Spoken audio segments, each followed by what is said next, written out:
দুনিয়াতে ইংরেজি জানো, বিজ্ঞান জানো, সায়েন্স জানো, আর্টস জানো, কমার্স জানো, যেদিন কিয়ামতের ঝড় উঠবে ফেরেশতা বলবে কোরআন জানো বাবু, সেদিন কি জবাব দিবেন বন্ধু আমার? এই জন্য কোরআন পড়লে নেকি হয়, কোরআন শুনলে নেকি হয়, কোরআনের পেছনে টাকা দিলে নেকি হয়, কোরআনের পেছনে শ্রম দিলে নেকি হয়, কোরআনের টোটালটা নেকি ভরা রয়েছে। শুনেলেন মুসলমান, শুনেলেন কিয়ামতের দিন দুইটি জিনিসের সাক্ষী আল্লাহ কবুল করবেন, মঞ্জুর করবেন। দুটির ভিতরে একটির নাম কোরআন।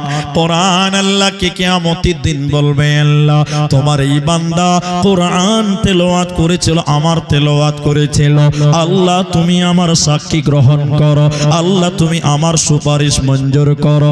আল্লাহ কোরআনের সুপারিশ মঞ্জুর করবেন আর আল্লাহ তাকে ক্ষমা করে জান্নাতে দেবে। ওতে মুসলমান তুমি কোরআন তেলাওয়াত করো, কি লাভ হবে শুনে নাও।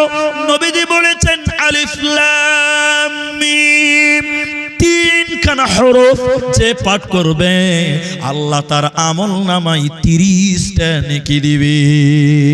সুবহানাল্লাহ বলেন, 30 নেকি শতে শত আল্লাহ আমলনামায় দিবে।